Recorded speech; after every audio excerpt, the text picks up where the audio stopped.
Shut up and sit down.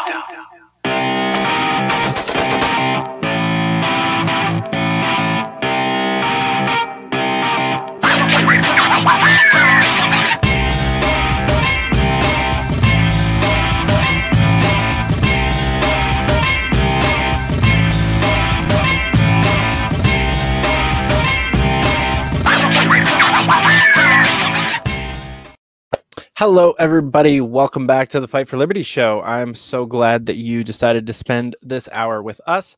And I'm also very glad that we have a really special guest tonight. We interviewed his opponent a week ago. Now we get to talk to him. We're both running for Oklahoma State Chair, and I'm really excited. This is a really cool race to be watching right now because both competitors are just super awesome gentlemen who treat each other really respectfully, and it's something we don't get to see often in politics in general, especially in the party. So I'm very excited.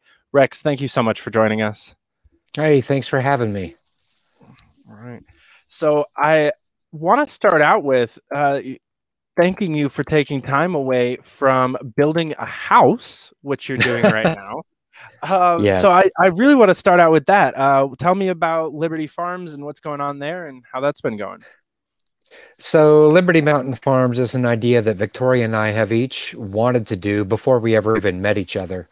Once we were able to get together, though, we were able to put it into full swing, and it's supposed to be a completely self-sustaining, off-the-grid homestead where we'd be able to provide our own power, our own water, our own food of all varieties, and our own building materials, so on and so forth, etc. So we've got 20 acres on the top of a mountain down here in southeast Oklahoma. And for about the last year and a half, we've been working on staging it, getting it ready to be livable. And we are finally at the point that we are in the middle of constructing the house right now. That's really awesome. So I'm curious, which piece of the self-sustainability kind of got you into that idea? Which one seemed the easiest and most doable? When I first started researching a while ago, I've got experience in growing things. I've got experience with animals. I've got experience in construction. And I thought all of it was going to be easy. I didn't think any of it was going to be a problem. But the more time that we have spent up there and the more work we've had to put into it, the more I've come to realize there is no easy part of it. It really does take, you got to be part of a community in order to be really successful as just an individual or a couple. Mm-hmm. But fortunately, we've got a great Liberty community. Our Central OKLP chair is going to come down this weekend, and another buddy, and they're going to help me put the beams up to raise the roof. They're going to help me move our wood stove into the house. So, but if I had to say, the easiest place to start out, especially for people who are wanting to get into an agorist lifestyle by themselves, would be, having some backyard chickens or a victory garden. Start small, make sure that you've got experience with the aspects of things that you're going to want to be self-sustainable on. And but I think that's probably the easiest way. I mean, if nothing else, you can have pet chickens that will feed you breakfast every once in a while. Right. I grew up in upstate New York, where we have at least a little bit of this concept. I've since moved to New York City for the majority of my adult life, where there's almost none of this concept. It was a very weird switch, and especially being an active member of the Liberty community in both areas and now nationally, there is definitely a contrast between the idea of being able to live in a bustling city and do that thing that you like, and also being able to be self-sustaining. I think a lot of people think kind of accurately that you need 20 acres on the top of a mountain somewhere. Right, but you really don't. There are a couple of homesteading pioneers out there that will let you feed a family of 4 on just an acre. You have to utilize every inch of space extremely efficiently and have a very small, living arrangement. But they've made it appear workable. I question that myself. Conventional wisdom is you need 1 acre to feed 1 person for 1 year. So if you've got a family of 5 and you can find 5 acres in a rural area somewhere, freaking go for it. It is so rewarding, and it is so much better than chasing the Joneses in the city. Oh yeah. And I'm not going to bag anybody that chooses to live in New York or LA or even here, Tulsa and Oklahoma City. But I have found, I've had an extremely successful professional career, and I have found that there is no reward to that. Sure, it's nice to have money, but when you are suffering the entire time that you're gaining it and never have the opportunity to enjoy it, there's no point. Yep. So, I mean, if you're going to be happy, be happy.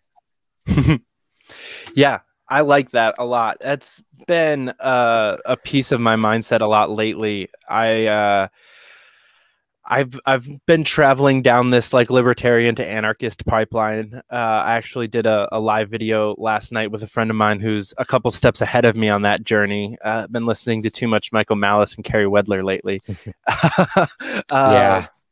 And I definitely, being somebody that I'm upstate at the moment, visiting my family, but the goal right now is to be back in the city. I'm working on a mayoral campaign there for the Libertarian Party. And I've been in this mindset of, making it work, trying to find a job down there, trying to, get it all together, running the rat race. And it's kind of clicked over the last couple of months where I'm just like, I don't want to run the rat race anymore. I don't want a 9 to 5. I don't want that level of commitment. I don't want that level of, manipulation in my life by the people around me, because that's what bosses are for the most part. You can have a good boss here and there, but a lot of them are trained really well, including myself. I was in management for most of my time in the workforce. We're trained how to manipulate people, how to make people feel like they have to come to work and feel like they're at a loss if they don't, and that they're letting down their family, that is their coworker. That level of manipulation is trained into every level of management, and it's really problematic. And I've doing the podcast and working on campaigns and other volunteer work and other stuff in politics and just nonprofits in general. Like, this is so much more rewarding and so much more fun. Yes. I mean, not to mention just the fact that, when you're out in nature, you are more in tune. I mean, we are biological beings that have a synchronicity with the rest of nature, and just being out there with it, it helps you keep in tune. Nature will heal you if you let it. So, yeah, I got to get out of the city a lot in 2020. I spent some time upstate during like the real lockdown time periods, and then I went right back to work 4th of July weekend, and started out in Detroit, but got to bounce around all over the place. And I was in like rural California and the middle of nowhere in Georgia and Colorado for a little bit, and just kind of taking a little break, doing some less active work. And so I could actually just kind of sit at the cabin in the middle of the mountains in North Georgia and just look out at the beauty and just enjoy it for an hour or two. It was like, I can't echo what you just said enough about just how healing that kind of an experience can be. I love New York City more than most people that live there, I think. And I still I can't, it's not everything. You need to be able to experience both sides of it, I think. Yes. Especially if you're going to be in the big city, you at least have to take the time to get back to basics once in a while, to refocus yourself on what's important so that you don't get lost in that, because society has done a very good job of teaching you that you are not an individual, you are part of the collective. And if you are not going with the collective, you are failing as a human, as a father, as a child, as a brother. You're just failing in every aspect of life if you are not engaged in that lifestyle. Yeah. Yeah, you bring up another important piece of it for my life journey, at least for the last year or two. Your family can be a lot similar to that mindset of the workforce, of just, oh, you didn't drop everything to come do this thing or to be at this shower or birthday party or whatever. You're a terrible person because you were off doing other things with your life and trying to make your life an enjoyable thing that you think was worth living. Yeah. I've had a big problem lately of trying to put people your priorities onto other people. And we talk in the Libertarian Party a lot about putting your ideals on other people or forcing people into our ideals, but we don't seem to have the same issue if we're talking about priorities. You can believe whatever you want, but you have to make sure that your anti-war stance is the most important stance you have. Right. Or Yeah. we have that habit. Immigration. Yes. Yeah, they put a link on it as though there is a priority list for all of them, and there's really not, because they are all rooted from the same thing. Your priority has to be that each individual owns themselves, and everything else is subordinate to that because each of them are derived from that idea.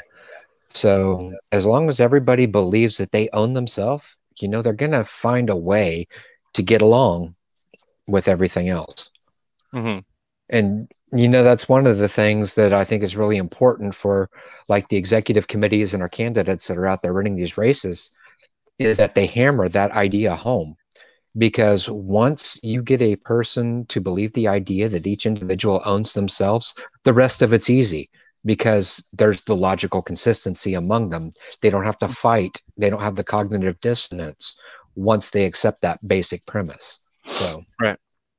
Yeah, I think a lot of us come into the party, myself included, because of specific platform planks that we agreed with.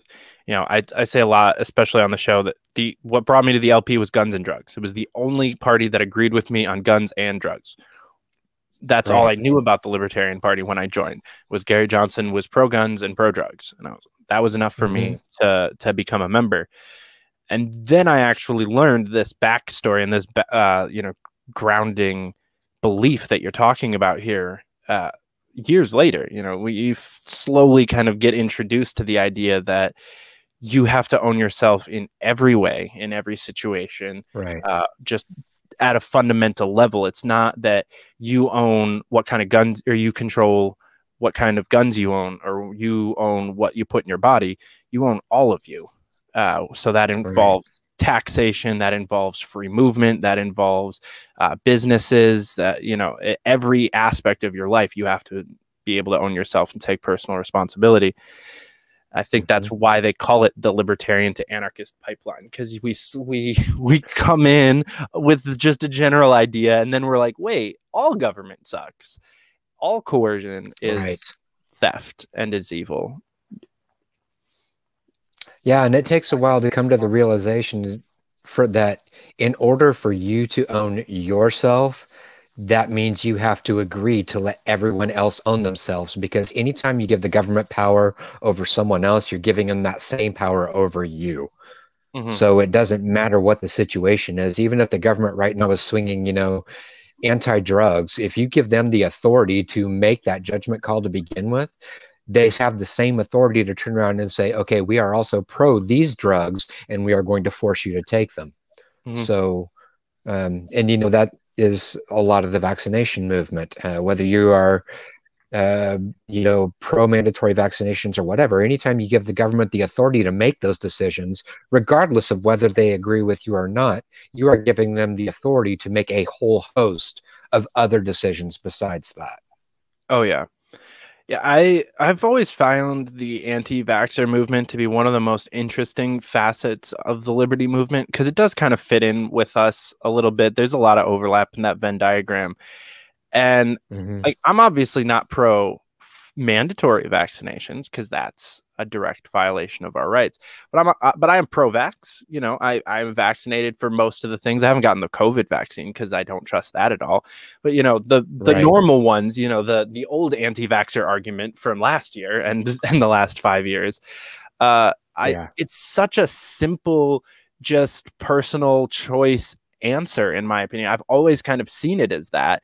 And the idea that, like, anyone that gets a vaccine is or gives their kid one is child endangerment. And no, you're not right there. We know vaccines don't cause autism. It's impossible. Autism happens in the womb. You don't get vaccinated till you're out of the womb. It's literally impossible for there to be a cause and effect there. But there's still something to be said for not mandating them. Can't force people to inject anything into their body. And that's the thing, people are like, what's the big deal with forced vaccinations? And, the anti-vaccination movement is what it's been painted by, um, by those outside of the movement. The people inside the movement consider them vaccination choice.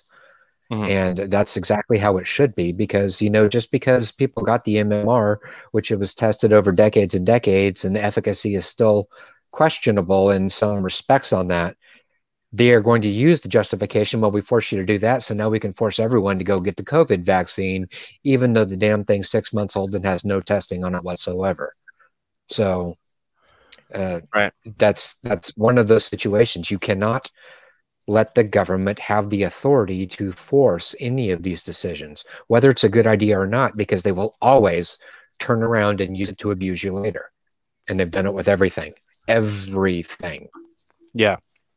I've been slowly bringing a friend of mine down this pipeline. She just joined the Libertarian Party and the Liberty Movement within the last couple of months, and so we're just like slowly picking those Jenga blocks out, waiting for it to all tumble down. I get texts from her all the time that she'll send me like 12 texts in a row about something that she's reading, and like, oh my God, the government is horrible. And I was like, yes, yes. She's learning. Well, it's getting there.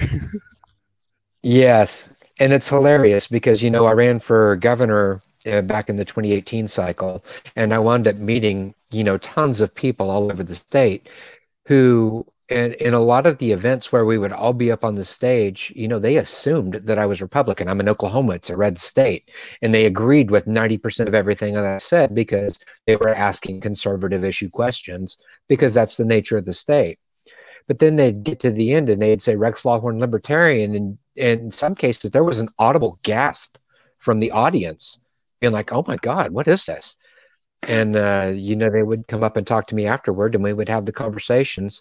And to this day, I still get messages from the people that I met back on the campaign trail 3 years ago, talking, well, explain this to me. Let me know what the correct stance is on this, because I know I'm not getting it from either side of the old party system. So, and it's pretty fantastic to watch the seeds blossom, I guess is the best way to say it, to watch them sprout and grow.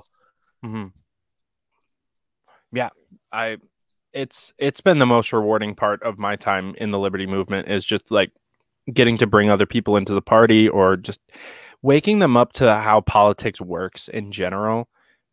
Even if they're becoming a more active member of one of the other two parties, or they're off in the Green Party or whatever, just watching people actually get active, running for office, paying attention to legislation, really caring about who they vote for, has been a really awesome thing that I think has just happened in general in America over the last 4 years. But I've gotten to watch happen within the Liberty Movement a lot, of just waking people up every day.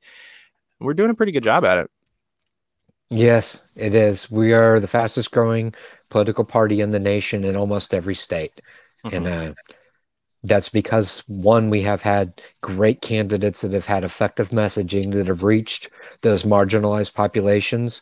And secondly, just the fact that we're starting to reach critical mass in a lot of areas, to where, we're no longer that outside strange fringe party. We are one of the three major political parties.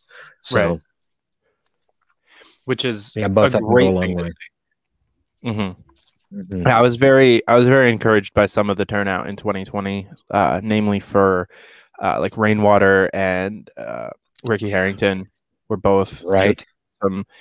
even here in New York, we had a couple of like state legislative races that we broke double digits in, which is something we don't really do in New York very often. We had, I think, 3 state legislative races break double digits. So Very nice. we didn't. I think the lowest one we got for a state race was like 7%, which is still pretty high for a libertarian. All of our congressional candidates were below 3, but that happens. Yeah. So I'm curious what. Yeah, our senatorial candidate did. Sorry, go ahead. I was just going to ask what kind of got you started down the path towards libertarianism. Well, it's strange. Back when I was in college the first time, Libertarian College in Parsons, Kansas, 25, almost 30 years ago now.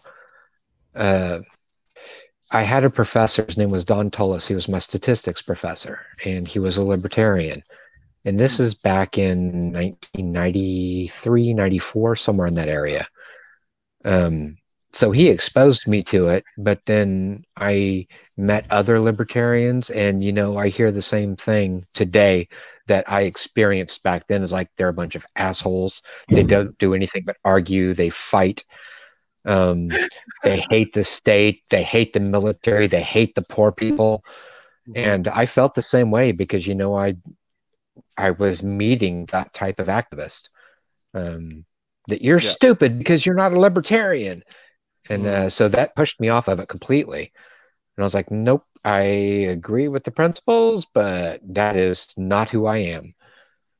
And I spent probably the next 20 years being a Republican and being a Liberty Republican because I didn't like the Republican Party. I didn't agree with it. But then in 2012, a national organization called Americans Elect tried to gain 50 state ballot access and tried to select our own candidate. And there was an extensive interview process. And, I was on the interview committee for that. And we were trying to put together a campaign that was effective. But we got the ballot access in Oklahoma, but then they folded up shop and never selected a nationwide candidate. So Oklahoma has a unique law situation, and it's probably not unique to Oklahoma, but it's pretty rare in the fact that they don't recognize national parties. They only recognize state parties. So once we got the ballot access line, the Americans Elect Party had that ballot access line, and it's up to the state to tell them who goes on the ballot. And Charlie Froman from Gary Johnson's campaign, he was one of his higher ups in the organization, reached out to me and said, hey, that is the only state that we were not able to get on the ballot on. I think it was actually, there was one other, but that was the only one. So we tried to get him put on the Americans Elect ticket on the Oklahoma, and we wound up going through a Supreme Court lawsuit, and we ultimately lost. But from that, Gary Johnson started the Our America initiative to deal with ballot access issues and voter rights issues throughout the country, and I was his state chairperson for that. And Americans Elect, our ballot access laws, it fell off in 2014. But then the Libertarian Party got ballot access in 2016, and I jumped in with both feet, and I've been nose deep in it ever since. So that's the long and short of it. Yeah, so Gary Johnson is the person that brought me back. Well, he's the one that brought me in originally. I've heard a similar story from a lot of people, and what I'm really concerned about right now is how many people are out there that are still in the boat that you were in 2014, 2015, that are full-blown libertarians, but just don't have the big L next to their name, and they're independents, or they're trying to operate within the other parties. And I've really been a fan of the Mises Caucus messaging over the last couple of weeks of like, we're bringing in the reinforcements. I think it was Scott Horton tweeted out that the libertarian movement is finally joining the Libertarian Party. And I was like, I like that because it's been necessary. I've been throwing stones at people like Scott Horton and Dave Smith for quite some time because they weren't active members of the party, and they weren't really trying to do anything or run candidates or win elections or do anything that I could see. And I'm loving the fact that that's changing. Yes, absolutely. You're right. No, and that's extremely important. And, instead of, I recognize the concerns that people have had with the Mises Caucus, and I recognize that they have, some of the members, including the leader, have said some pretty horrible things historically, but that does not change the fact that they are the #1 recruiting tool that the party has right now for average everyday people like you and me. And, several of the members here in the state party, we are probably going to double our anticipated number of people at convention this year because the Mises Caucus has been actively recruiting and pushing the issue. And so my argument to the Audacious Caucus, to the Radical Caucus, to all these other caucuses that are saying Mises Caucus is doing horrible things and they're bringing in all these horrible people. Bring in your own. Do the work. Take human action. And then they are going to be at the same percentage of people that they were previously, and there won't be a concern. It won't be any change in demographic. It won't be any change of platform because everybody will be doing the same work. Yeah. I have a lot of love for Dave Smith specifically, but I also have a lot of problems with him. And I have had a lot of conversations with people in some of those other caucuses. I am a member and a state coordinator for the Pragmatist Caucus. And so I've had conversations with other party or other caucus members. And really my attitude is that if Dave Smith somehow becomes the like figurehead leader of the Libertarian Party, like then nobody was recruiting anybody. Like there's like, he's cool. He's got a following. He's got a messaging. He's here. But if we can't find anybody in this range, like above him, better than him, that can outperform him and out figurehead the movement from him, like then nobody else was doing anything. Like what's Spike Cohen up to? What's Justin Amash up to? If Dave Smith can actually take over the party, that means everybody else just let it happen. Yes, you are absolutely right. And that's the situation that we've been in historically. These caucuses have been so busy trying to tell everyone who isn't a libertarian that nobody was looking for who is a libertarian and trying to bring them in. So yeah, I blame them. It's their own fault. Yeah, I try to be not collectivist and not like lump people in because I don't like throwing stones at big groups of people, but the party as a whole, and especially these smaller caucuses, and even the bigger ones, even the Prags and the Mises are both very guilty of this.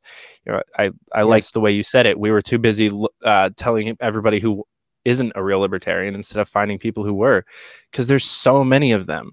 You know, Larry Sharp's messaging, I've always loved that like 80% of the country is libertarian and they just don't know it yet.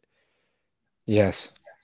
I think it's even more than that. To be perfectly honest, I think if you get at the core issues of what everyone believes, if they are a Republican, it's because they are wanting liberty. They are wanting economic liberty. Their life has been most affected by the state taking their taxes or spending it on other projects. They have been denied a public assistance that someone else was given. So they became Republican because they want their liberty. They want to be free. They want to be equal before the law.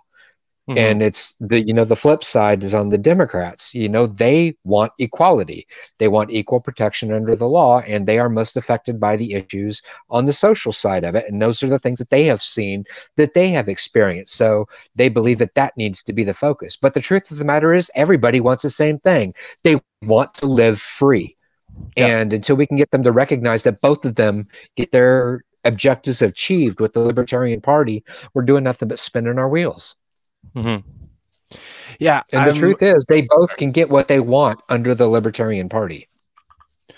Right. That's, I think, one of the biggest pieces of it is that we are the big tent party. We make up the entire bottom half of the political compass. Like if you're looking at the four quadrants, like we're those two giant pieces of the bottom. We're all of that. But actually, that brings up something that I did want to mention.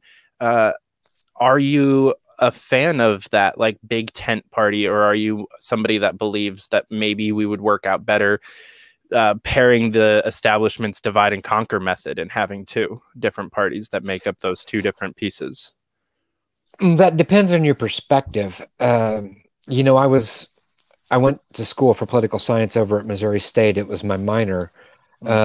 So I have always had the idea, I look at the political spectrum from an academic point. If you want to be a liberty activist, you are not required to be part of the Libertarian Party. If you want to push for criminal justice reform, if you want to push for 2A rights, if you want to push for open borders, if you want to push for drug legalization, you have a lot of allies in the Libertarian Party of the United States, but you don't have to be part of it. However, if your objective is to achieve political success by getting elected, by affecting policy, by affecting your legislature, whatever, you don't necessarily have to be part of the Libertarian Party. But if you want to run for office, you do. And that is the only criteria that is the only situation in which you have to be part of the Libertarian Party. So yes, I absolutely believe in the Big Tent Party. But what I would encourage is those who don't believe in that our objective is to seek political success is to take a step back and analyze this critically. You can do all of your activism anywhere else. You can be a Democrat, Republican, Independent, unregistered. It doesn't matter. You can advocate for your issues. So stop crapping on the people that are trying to achieve political success through the only mechanism in the entire country that they can utilize to do so. And that is the Libertarian Party. So yes, I believe in the Big Tent because we want all of those activists to be in there helping us. But at the same time, shut your damn mouth and stop making it hard for us to achieve our objectives. You know what I'm saying? Yeah, I couldn't agree more. I love that. I was reading the Libertarian Socialist Caucus platform the other day, and I really love that it says in there that they are okay with incremental changes, like that they believe would push us towards a better society, like universal basic income or some form of Medicare for all. But they don't think that that is a libertarian standpoint. It says it in the platform that this is in no way a libertarian thing, that it's a socialist thing, that them as the Libertarian Socialist Caucus can make some concessions on. And I think everyone in the party could use that kind of a messaging of, you know, this is where I'm not quite a libertarian, and this is where I differ with the party and from the platform. But I still believe this really hard, and I'm going to go advocate for closed borders, whatever thing that's anti-liberty. Okay, go do that. Just don't make our name worse because people are associating you with libertarianism. Don't be a Rand Paul who's going to like make us look like Trump brown-nosing, like homophobic, like racist, just randomness all over the place. Yeah. No, you're absolutely right. And on that socialist caucus thing, that's something that the pragmatists can get on board with because, you know, if we are using the UBI to replace the current bloated system that we have for the welfare system and WIC and all of the other programs, and we convert that all to a UBI that is a simple, streamlined program that everybody has equal protection on, yes, that is not a libertarian position by any stretch of the imagination, but it is a dramatic step forward, and it is a lot easier for us to tackle the UBI than it is to tackle each of these other programs. So while it isn't a libertarian position, it's something that pretty much every factor of our party can agree is a dramatic step forward from where we are currently. And that's a really important thing to consider also, is that we shouldn't let perfection be the enemy of the better. So right. I think that's something that I've struggled with as I've kind of teeter-tottered between libertarian and anarchist and more pragmatic libertarian almost. You know, I worked within the two major parties within the last year. I worked for Tulsi Gabbard and I worked for Young Americans for Liberty, running Republican candidates. So I've teeter-tottered all over the place, and really the conclusion that I came down to is exactly what you said. Don't let perfection be the enemy of better. I like how you said that, because so many people in the party, I've heard like, oh, we can't have open borders until we completely dismantle the welfare state, or we can't even abolish ICE until we completely dismantle the welfare state. I'm like, we need guys with guns torturing people and like throwing people in cages before we get rid of every facet of welfare. That doesn't sound like logical set of priorities, but you can work on dismantling the welfare system, but don't tell me that I can't work on dismantling ICE in the meantime. Hopefully we both end up. If you're both successful, the problem's resolved. Exactly. Right. You're right on it. I definitely am becoming less confident in the LP's ability to really create the social change that we need. And I think it has to happen a lot of other places. And, how we started off this conversation is a good piece of it. We need to be self-sufficient in a lot more ways than just law. Yes. We're still You we're cannot part of depend on anybody else. Mhm. Yeah, we can't just go from one monopoly into another one. Everyone loves to make fun of like anarcho-capitalist arguments and be like, "Oh, everybody wants to live in New York." And it's like that's what we do if all we do is blow up the government right now. If we push a Murray Rothbard button and just blow up the federal government, we end up in New York. Like that's a really logical next step. Or you live in Wally World, whichever one. And we need to be able to be self-sufficient in multiple ways. We need to promote mutual aid and helping each other and community building and a full-blown decentralization of everything, not just the laws. You are absolutely correct. The part of the problem that we have as a society, libertarian or otherwise, is the fact that we have stopped depending on our neighbor, stopped depending on our social groups, then started depending on the government. That's something that has been pushed ever since the New Deal was put in. FDR was one of the worst presidents we've ever had. And, I recognize this wasn't his intention. The effects weren't what he was trying to do. I'm not going to say he was an evil person.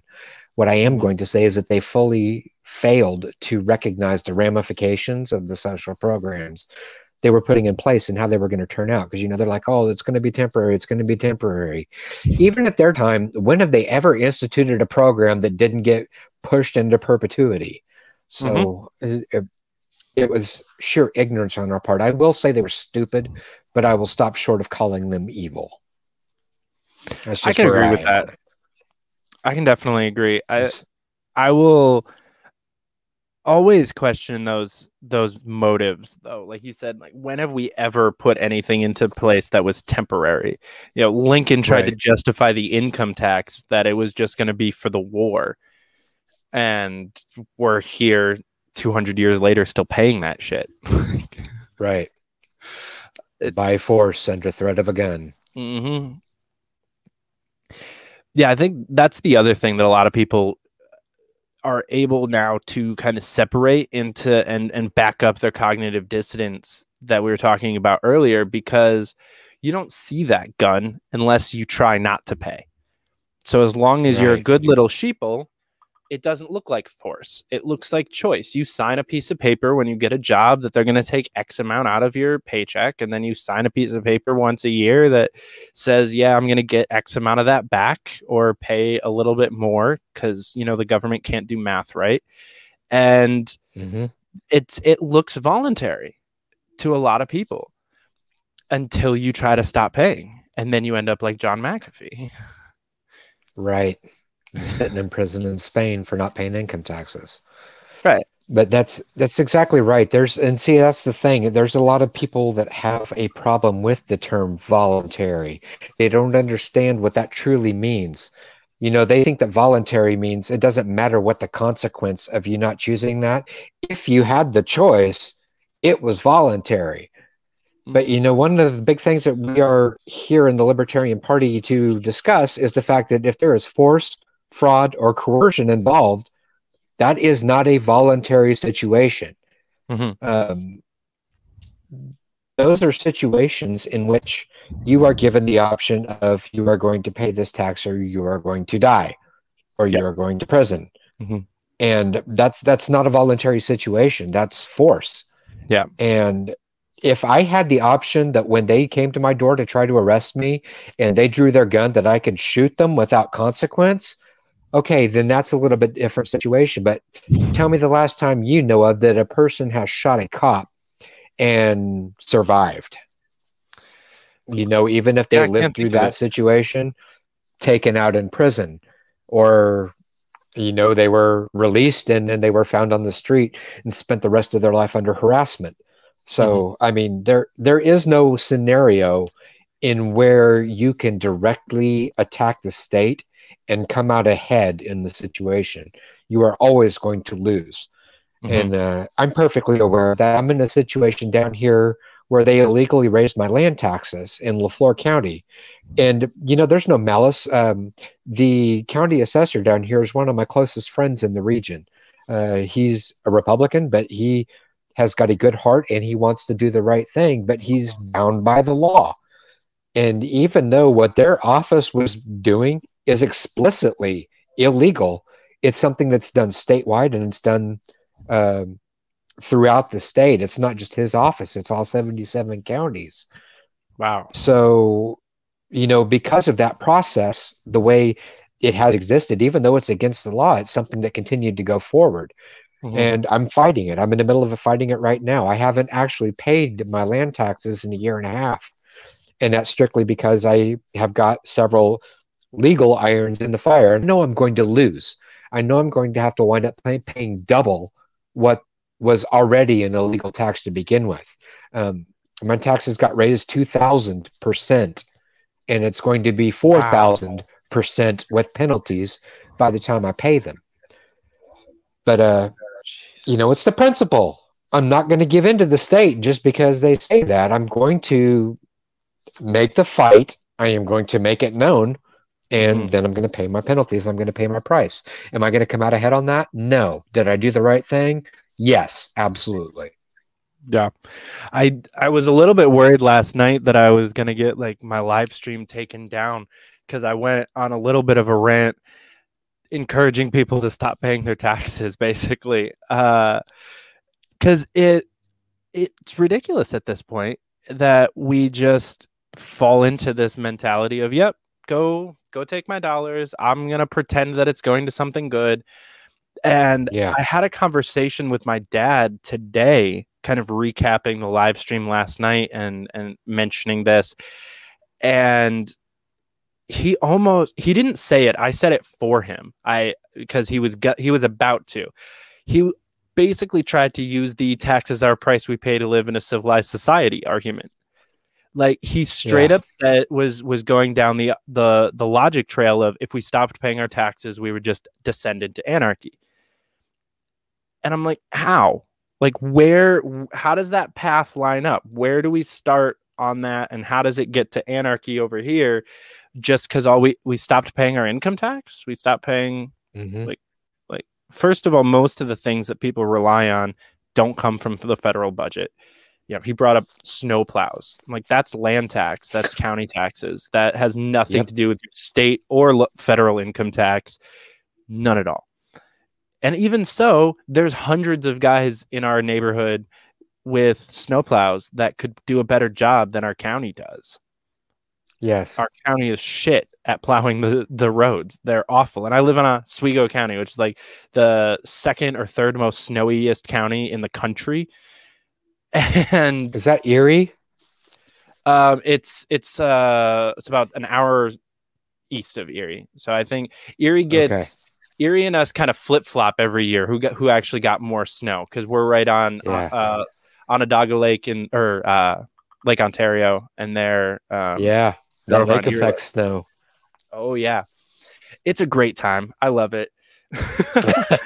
It was kind of nice coming back up for the winter because I mentioned I was in like California, then Georgia, then Colorado, and all pretty southern parts of those states. And then I came back here second week of December, and I was like, yay, it feels like Christmas. It's actually Christmas time. It's so weird listening to Christmas music with a t-shirt on and shorts. It just doesn't feel right. Yeah. No, I totally understand. I lived in Syracuse for a year, and I didn't see my car from December to about March because it was buried. So, that sounds about right. Yeah. It was an eye-opener for me. Mm-hmm. And I've always kind of loved just the cognitive dissonance there and the amount of just training and brainwashing that has gone in to making most of our country think that way. So my dad is I credit him for the majority of the reasons why I'm a libertarian. He trained me to pay as few taxes as I could, to hoard guns, and to not trust the government. Like, that's how I was raised. I was raised an independent and, kind of despondent of government and feeling like you couldn't do anything to change it or make it better, even if you wanted to. So you might as well just give up and maybe vote every year and then go do other things with your life, was kind of how I was raised. And luckily got clicked into politics through Gary, and then Larry Sharp was really what made me active, was working on his campaign. But so even those people that understand that like our guns can't be registered, that the police are not to be trusted, that all of the foreign wars are unconstitutional, but still think that if I stop paying my federal income tax, that all of a sudden the snowplows would stop coming by my house. Just that level of not understanding is so rampant. And I'm curious, how do we solve that? How do we educate people out of that quickly?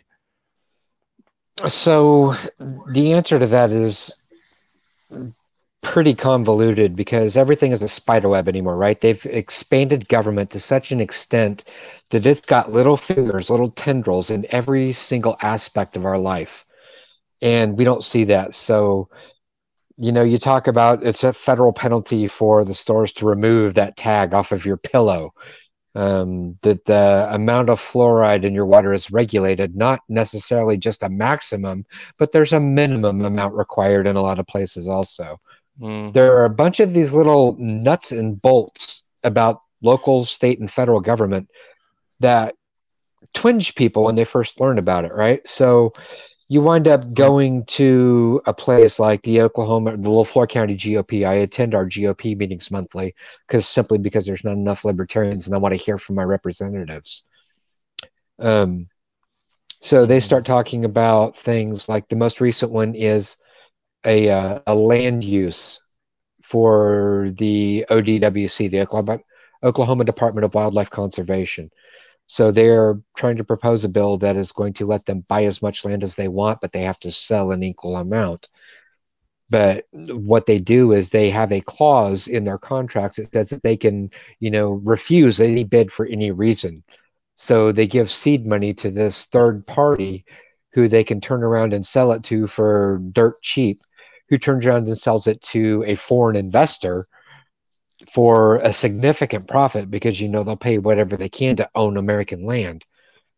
And they all pocket the profits off of this deal. But there's a law saying that the state can't sell money to a federal or to a foreign entity. And that doesn't mean that that's not where the land winds up. So you explain that process to them, and you show them on the documents that the state provides, and all of a sudden they're like, hey, that is not at all what I was told. That's not at all what I understood. And you're like, yeah, wait till you hear the rest of it. And you plant that seed. You plant that first one, and 2 to 3 years from now, that seed blossoms. It becomes a beautiful flower of liberty where they're like, yeah, my party is failing me, and I need to find something better. Even if they go independent, that's still a win for us, because it reduces the volume of the other two entities, the Democrats and Republicans. So, and all social change requires 2 generations. It requires 1 generation to grow up with the message and 1 generation to die with the message. So we have to keep planting that seed until we reach the point where more people believe that the government is an abject failure than believe that it is here to save you. And Ronald Reagan would have been a good person for us to piggyback off of, because, that was his thing. The government's not here to help you. They're a business. They're an entity. You are here to help each other. And we kind of let our opportunities slip on that one. We could have piggybacked off that, probably turned him into a libertarian if we would have had the right messaging at the time. But we didn't, because we're too busy saying, well, he believes in geopolitical borders, so he's not a libertarian, so forget Ronald Reagan. Instead of bringing him into the fold and letting him find the rest of the way to libertarian ideals, which is inevitably what happens, because once they get here, the very few places where they aren't already libertarian, they become libertarian eventually. Mine was open borders, immigration. I believed in strong border security simply because even if we turned libertarian tomorrow, the rest of the world isn't libertarian, and they're going to take advantage of our freedom. And, there will be situations such as that, and I'm still not eliminate the borders kind of guy. I am open borders, give them a handshake and a hello, but if you see so-and-so who is known to be carrying nuclear weapons inside the country and he's got a steel suitcase on the side and wearing a radiation badge, yeah, you might want to pull him to the side and see what's up. But other than that, yeah, open borders. So it's a transition for everybody. Yeah, that was a big one for me too when I joined the party. I grew up in a military household. So even though I grew up not trusting the government, but I still grew up like really, really respecting the government. I was super patriotic. I mean, there's a reason there's a flag that was flown over the Capitol building sitting behind me. So the idea of like America being the greatest nation in the world and us having to protect that and us being a libertarian nation already, that like bullshit mentality that a lot of us grew up with, that the founding fathers were really libertarian, and the more you dig, you find out that that's not quite true. But borders was a big deal for me. I thought that we needed to support the borders and fortify the borders to protect our liberty, and have heard a lot of arguments about it. And I never really considered it to be about immigration. I thought we needed strong borders for reasons like drug and human trafficking. Yeah. So I was actually pro Trump's wall, even though I was already a registered libertarian when he started talking about that. I was like, I'm kind of okay with that. It's not going to do anything to immigration. It's a complete misnomer that the wall on the southern border would have helped us at all with illegal immigration. But it would have helped with drug and human trafficking, I believe. And that's, I think, the biggest problem on our southern border. So I was still in that mindset for quite some time. And then finally had somebody really hit me over the head with a solid open borders kind of argument. I was like, okay, I guess that makes sense. When you make it about people's liberty, when you make it a little bit more about immigration and you make it about just like the free travel of people across imaginary lines, it's like, okay, yeah, I can understand that. But I'm with you about the, maybe we don't let everyone in, if they've got a bomb strapped to their back, like we can tell them no. If they're a violent criminal or child predator or something like that, and it's in their record, we can scan their ID at the border and it pops up like, oh no, you're wanted by Mexican police for raping a child. Like, we don't let those people in. That's a pretty easy choice. Yes. But other than that, so I think you said a handshake and a hello. I like that. My eyes really got opened when I went to Europe as a teenager. We flew into France, and then we went into Belgium for about a day. Like, we just drove in early morning, drove out towards the night. We were only there for maybe 6 hours or so, but there was literally no one at the border. Like, my whole family was pissed because we didn't get our passports stamped going into Belgium. Like, there's no record of the fact that I have ever been to Belgium. No one in the world knows that I've been to Belgium. I crossed that border and no one knew about it. And that mentality blew my fucking brain. I was like, how do you even do that? How is this a border? What if there was an invasion? But Belgium's not worried about France invading and vice versa. So they're cool. And I don't think we really need to be worried about Canada or Mexico invading in like a political, like military sense. It's not going to happen. I've heard that argument too much, that open borders would be like legalizing an invasion, and illegal immigration is not an invasion, in my opinion. No, if they want to say that, then they just need to look at the fact that when has 12 million people illegally crossed a border and not be considered an invasion? So if they are worried about it, the invasion has already occurred. They're already here and they've already conquered or achieved their objectives. So anything else is pointless. And I don't know what the number is currently, but there was that estimate between 12 and 17 million illegal immigrants. Okay, the invasion has already happened and I've still got my whiskey and Coke and I've still got my food, so I'm not feeling the problem. Right. If they were invading, they weren't really doing a very good job at it, unless it's some long game. I've heard Ooh, arguments. So the one weird immigration issue that I have given some pause to is the idea of how many people we have elected to our legislature in Washington that weren't born here. That, okay. although I agree with it, has definitely been like something that a lot of these anti-immigration people have thrown at me that has definitely given me pause of like, if that happened too much to where most of our representation wasn't actually like people that were born here or care a lot about the country, if we're able to just kind of let anyone run it, that's something that I could actually hear out an argument for of like, you know, you have to at least be second generation or something like that. You know, you had to have been X amount or younger than blank when you cross the border or something like that to run for office.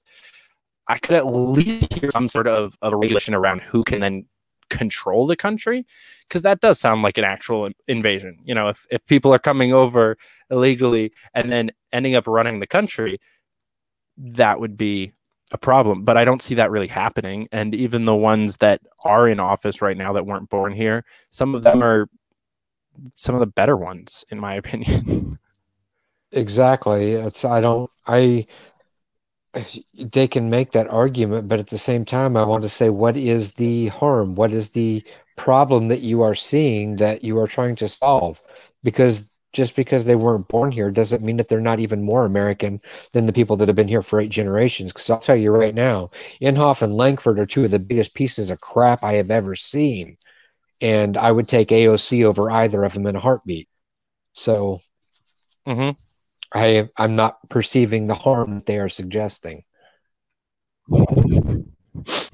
Yeah, I'm right there with you. I'm thinking like specifically of Ilhan Omar because that's the one that I think I've heard it of the most.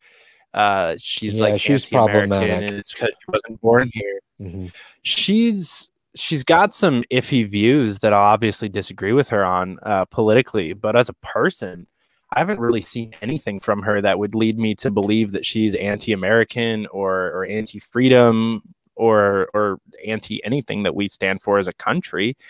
You know, she's her biggest uh, news story and scandal was about 9/11, and I completely agree with everything that she had to say about it.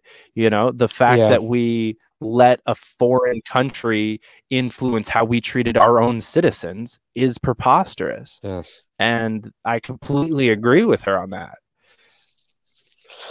Yeah, there's very little policy-wise that I agree with her on, but when she's making her public statements, Yeah. she's one of those people that has seen the problem. She sees the right problem and proposes the wrong solutions. And that's where we as the Libertarian Party are failing because we are letting the old parties dictate the solutions when we have got them. We have got them all of them. So that's Right. again, that's just So where I I'm stand curious on the what issue.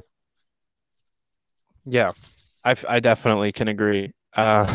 So I'm curious, given all of the solutions that we do have, what are some pieces of legislation that you would like to see the OKLP focus on getting passed in your state over the next couple of years?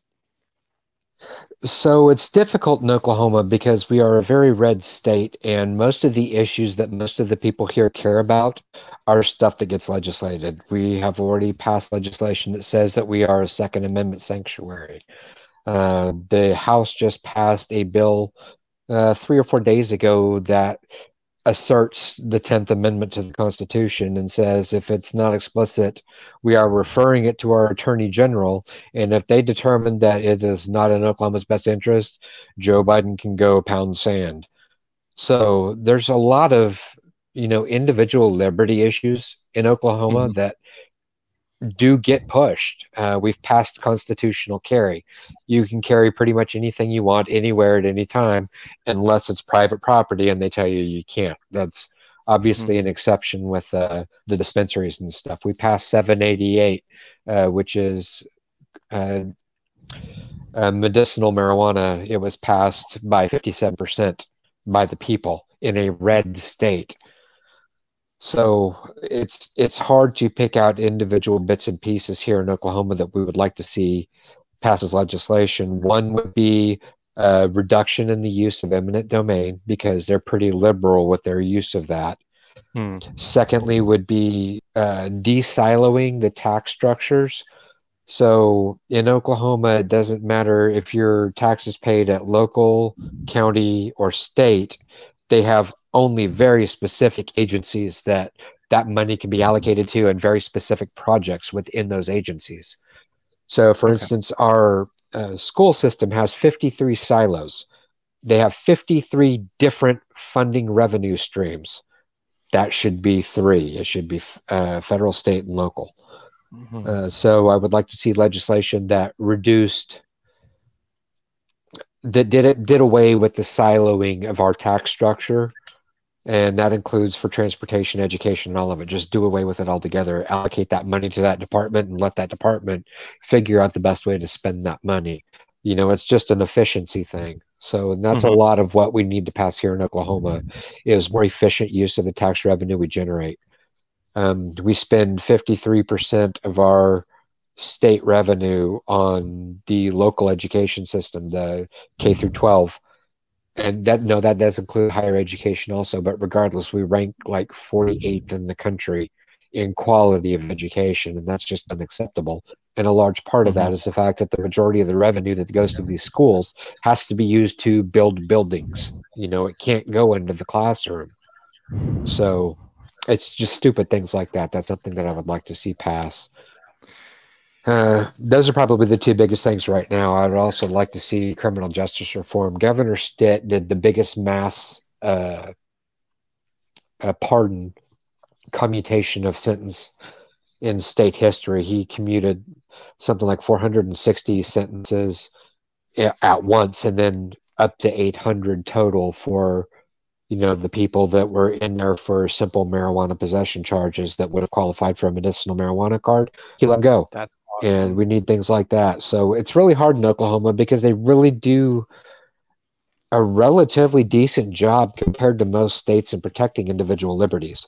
But there's still a lot of places, such as those two I mentioned, where we could step up and change the race. That's really awesome that the state works in a way that you can have an issue of not enough things to work on as the Libertarian Party. That's a good problem to have. I wish that we had more states like that. I saw the bill that you were mentioning that told Biden to go pound sand or salt. I loved that. I tweeted out earlier today a news article about it, and I was like, can we just do this in all 50 states? Because that's kind of how it was supposed to be. Like all they did was invoke a constitutional amendment that's been there since the Constitution was written that should never have been violated. And I got a shitstorm in the comments on this post about how it wouldn't work and how just a myriad of terrible arguments about why that bill was bad. And it really blew my brain because I thought I had a better echo chamber of my followers on Twitter. I normally don't get that kind of a response from stuff, especially not something that was like clear and defined awesome.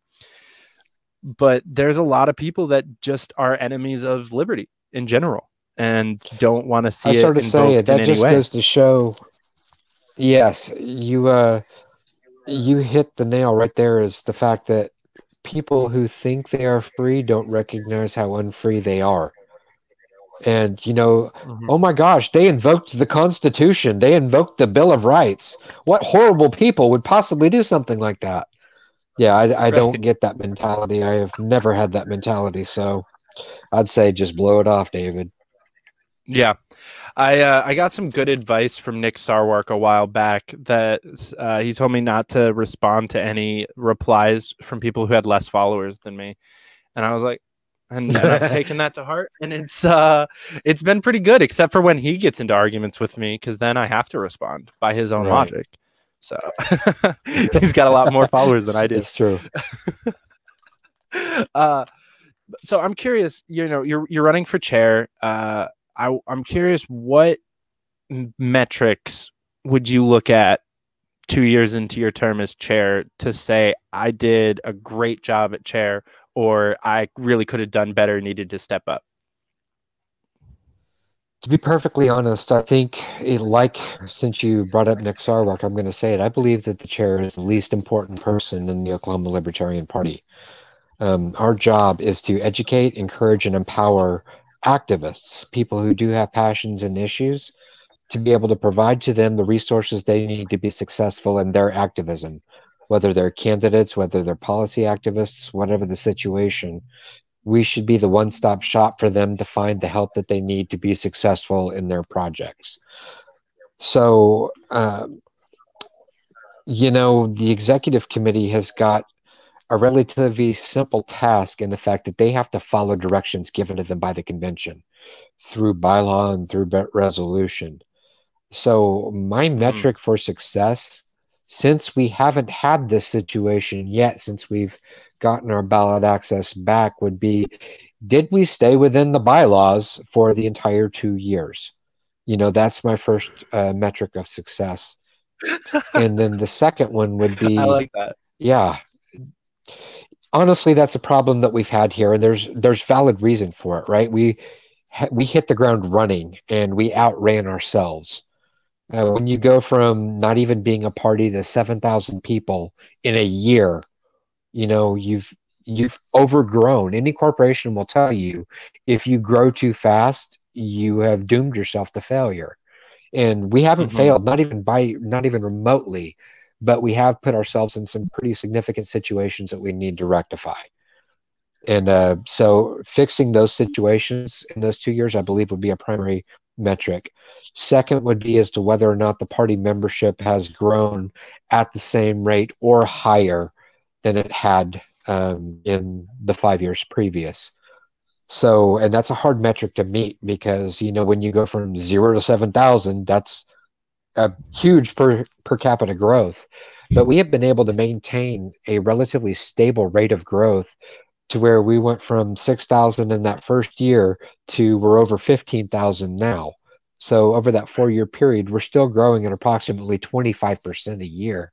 And I would like to maintain that rate, or not, if not improve on it.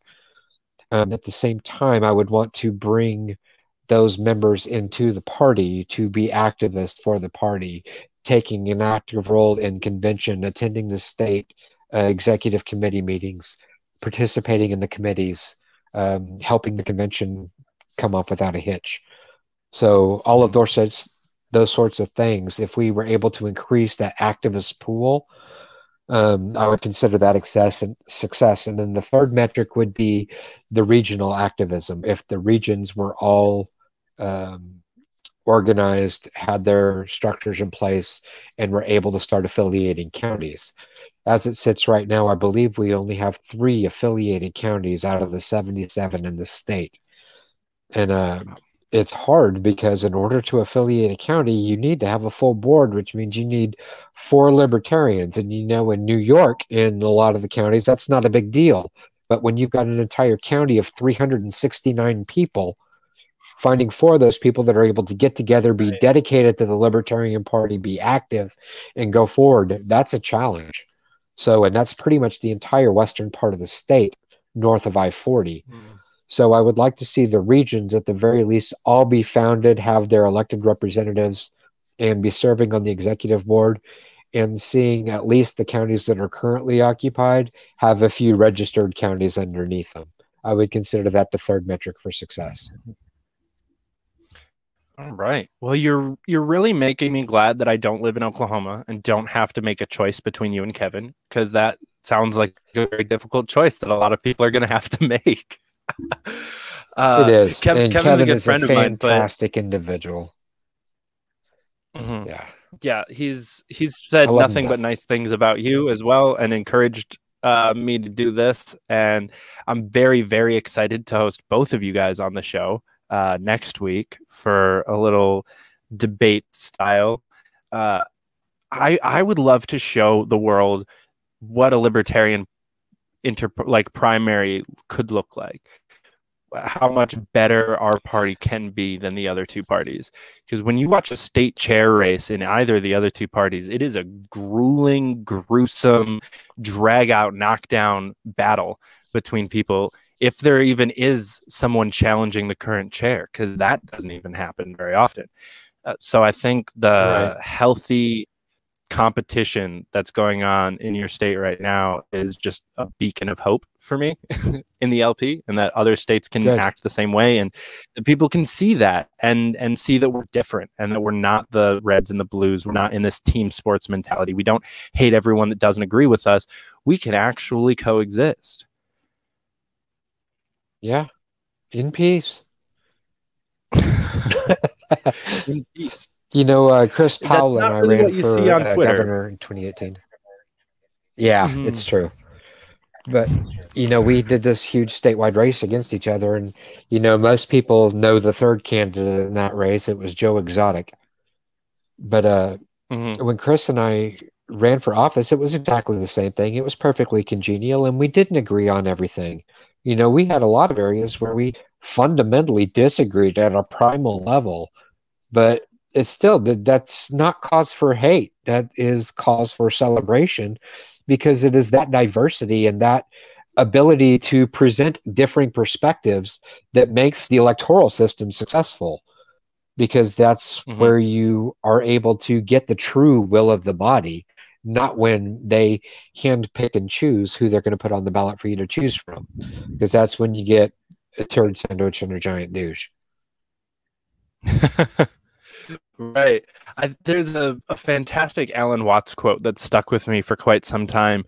He was talking in a lecture about basically what we're talking about here, and how just surrounding yourself with people with differing ideologies is a healthy way to live. And he mentions, he says, there's no way for me to know what I know unless we argue. So when we argue, I say thank you. And I have always loved that. It's one of the few quotes that is stuck in my head verbatim. I normally have to paraphrase things, but he hit the nail on the head with that one, because that's what I see the Libertarian Party as. That's what I see Liberty Twitter as, and this show. I've had plenty of people on here that I vehemently disagree with. That we had awesome hour-and-a-half long conversations about different things that we did agree on, and then we had little disagreements about the things that we could disagree on, and they were cordial. And we, you know, I've changed my opinion on so many things politically over the last 4 years that I couldn't imagine being like hard rooted in any of the things that I believe right now, because just I get proven wrong too often. I'm 24 years old. I don't know everything there is to know about the world quite yet. You know, I thought I did when I was 16, but you figure out you don't.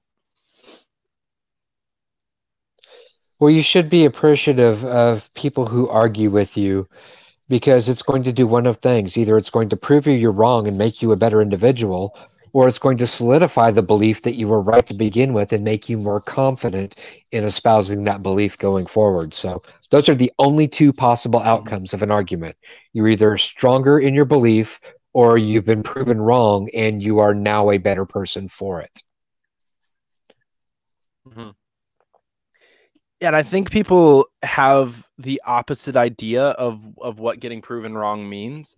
I love how you just said that, because you are a better person for it. If you were wrong and now you're right, you've improved who you are and what you believe, especially if these are more, you know, active beliefs.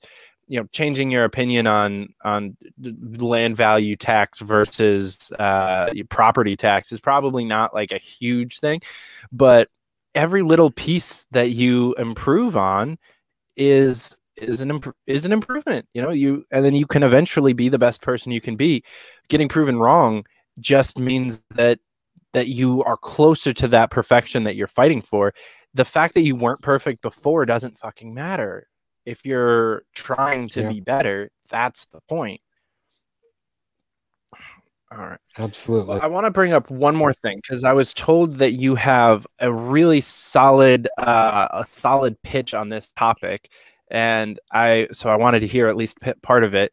but I've been told that you have a very good good pitch on DUIs and drunk driving charges in general and how stupid they are. And Yeah. I was wondering if you could share that with us. Yeah, it's utterly ridiculous. So a DUI is basically criminalizing someone for having a substance in their body. Um, so here's the situation. If a person gets drunk and gets behind the wheel and they get out of their lane and they hit someone else and they have an accident, we have laws against that already. The alcohol has nothing to do with it. If you hit somebody's property, we have laws against that already. That has nothing to do with it. If you wind up murdering somebody through negligence, we have laws against that. It's called manslaughter. So the crime is never the fact that you are driving under the influence. The crime is the fact that you damaged somebody through your actions. And before you start thinking about the fact that, yeah, but then you're worried about the risk, let's talk about migraines for a second. Because I can promise you, you want me to have 10 or 20 milligrams of OxyContin in my system before I get behind the wheel if I have a migraine, because I'm almost normal under those circumstances, even though I'm considered intoxicated under the law because I have an intoxicating substance in my bloodstream. Even though under those conditions, I wind up perfectly normal. So there's a lot of scenarios in where just having that substance in your bloodstream isn't a crime. It's preferable. It saves lives. So that's where I stand on the DUIs. DUIs, there should be no such animal. You should be charged with the crime that you did while you were under the influence, not because you were under the influence. Would you support like accessory charge to those if it was under the influence, you know, having an escalated version of a charge for the destruction of property or for the manslaughter if you were negligent to the point of getting drunk beforehand? No, I would not, because getting drunk has nothing to do with the fact. That's not the decision that made the bad idea. The decision was choosing to drive. And if they're already drunk and making that decision, then they are already compromised to begin with. So it's not necessary and it's not an elevation. If it is wrong to kill somebody, it is wrong to kill somebody for any reason. If it is wrong to ram somebody's car, it is wrong to ram somebody for any reason.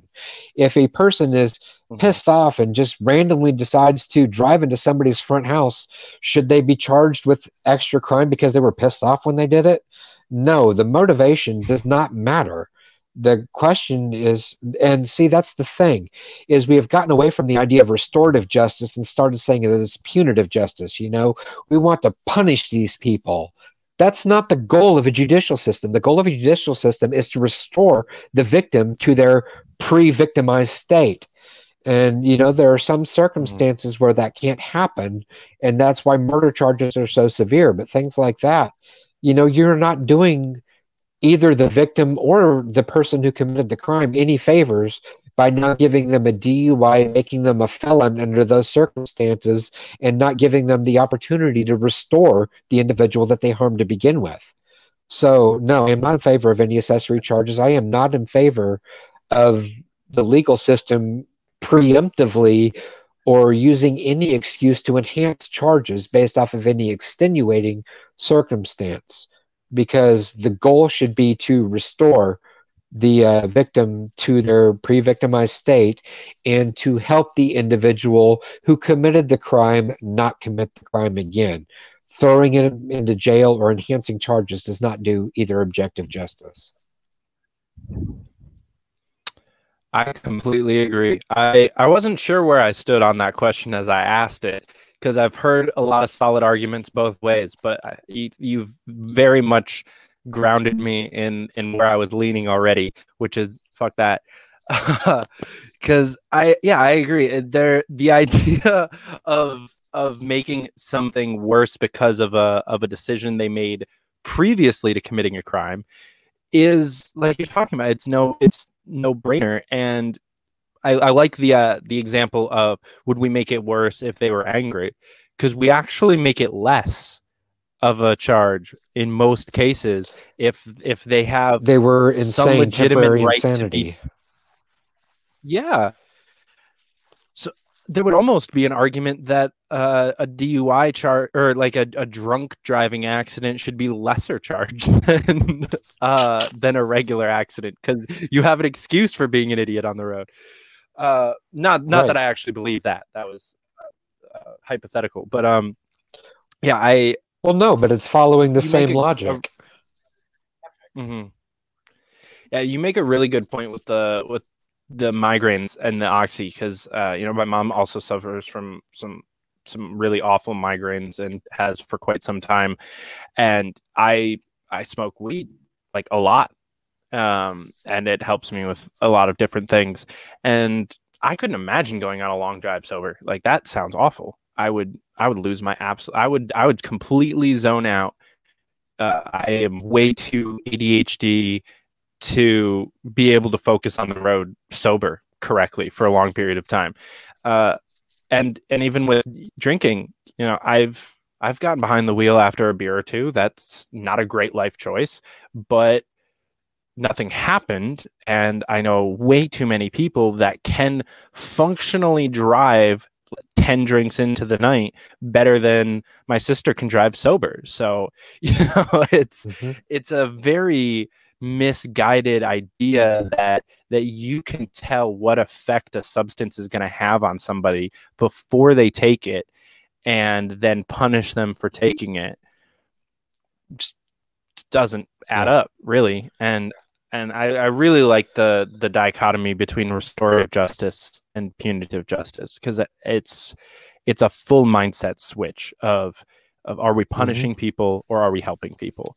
Because right now we definitely just punish people, and a lot of people are cool with that. We want that. We want to see that justice get served. We want to see the guy that almost hit a school bus full of kids get thrown in jail for 20 years because he drank a fifth of vodka before he went to work. That loathing can't be healthy. It's not going to become healthy or useful, and it's just going to perpetuate a system of people trying to vote victims into place because they want to keep people up for making a decision they didn't like. Right. Yeah. Well, Rex, I want to thank you one more time for coming on, and want to give you a bit to plug yourself and your campaign and the OKLP in general. How can people get involved? How can people help you out? How can people learn more about Liberty Mountain Farms?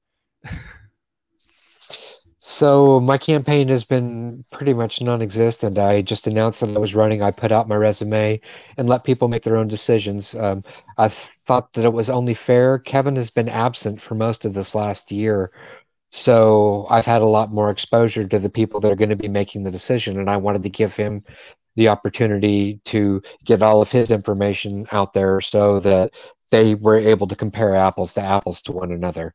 So as far as my campaign is concerned, if you want to help me out and you want to see me as chair, show up at convention at the end of March and we will cast your vote for me. And that's pretty much the most help and the only thing that I can ask from you.